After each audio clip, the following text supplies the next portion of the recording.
welcome to a special edition of Message from the Streets.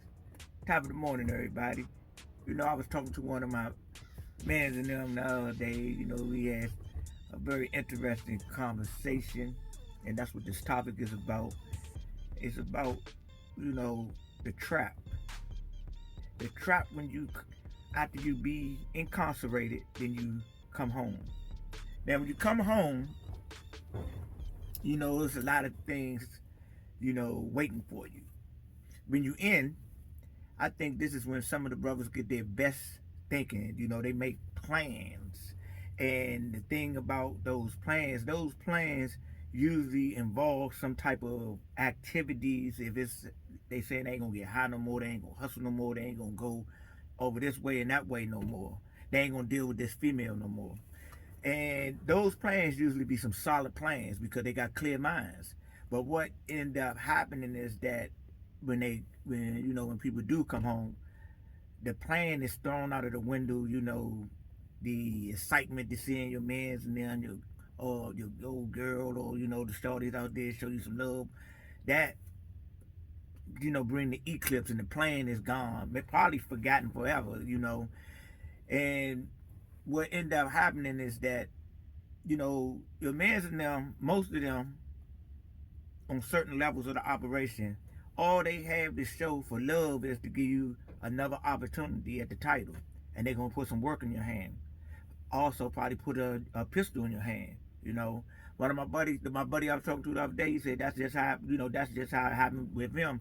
And I think like a few weeks later, he had several incidents where so he almost got reincarcerated. I think that he had a pistol on drugs, you know, he was in a car chase. Yeah, he said, the police was chasing him in the car. He had to get ghosts on him, and he got away. But he was saying, what was he going to say to his parole officers? And those are the type of things that many of us haven't thought about, don't think about, or will think about in the future. But I'm coming to tell you, share with you, man. You got to give yourself a chance. I had a buddy, rest in peace. He came home and he felt that he was obligated to get this money quickly because he had got married and he wanted to be, the provider and the protector of the woman that he married. But what ended up happening, things didn't work the way that he thought they was going to work, and he ended up coming back to the streets. He ended up getting a pistol. One of my men said, "No, hey man, don't give brother no pistol." Somebody gave it a pistol, and next thing you know, he's facing 50 years. I'm saying that to say is that, man, we got to stick to the plans. And even though these brothers showing love to the best of their abilities in many cases by trying to put you on, you got to have patience. If you really want a different outcome in your life or a different reality, you cannot do the same thing. It's mathematics. You pick up the drugs, you pick up the gun, you slinging, you banging. You in a hotel with the honeys. You popping bottles and all that. Then the next thing you know, you back in the pen. You done gambled your family. You done gambled your children. You done gambled your bedroom and your bathroom and your privacy, because when you go in, all of those things you have actually traded in. You put them on the table. The good life.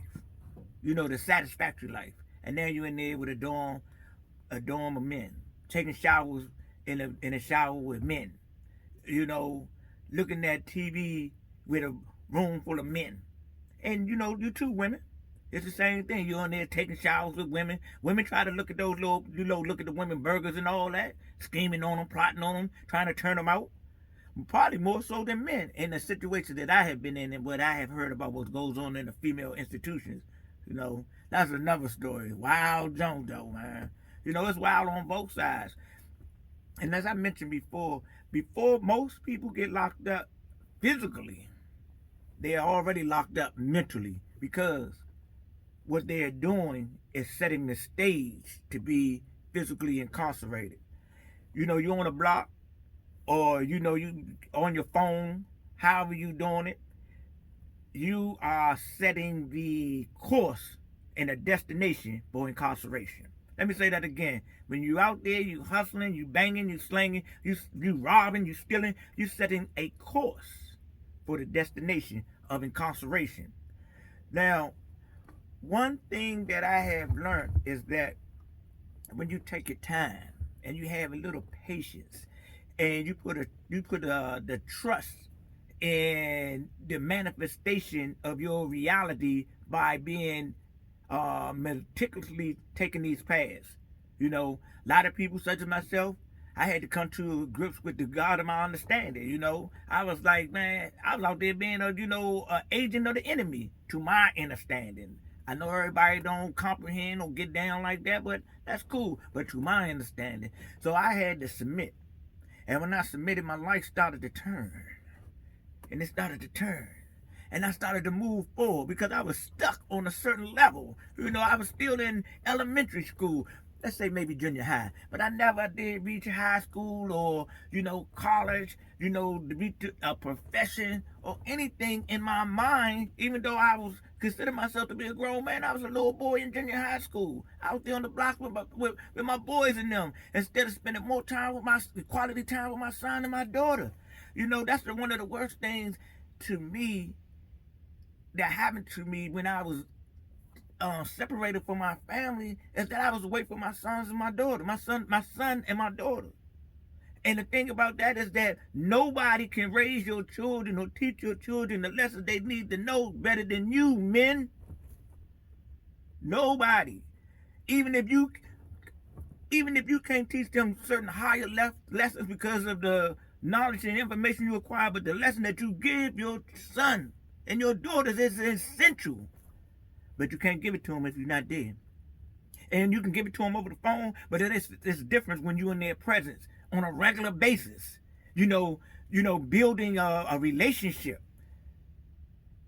A lot of people in my time, the relationship was monetary. We buying them Jordans, buying them the latest, the coats and clothing, keeping them nice and dressed, but the quality time wasn't there, and you can never get that back. So, again, all of that I spoke on is part of the trap, but the major part I was why I brought this video to the forefront is that don't take no packages when you get home. Don't take no hammer, don't take no heat, don't take no banger. Take your time. You hear that?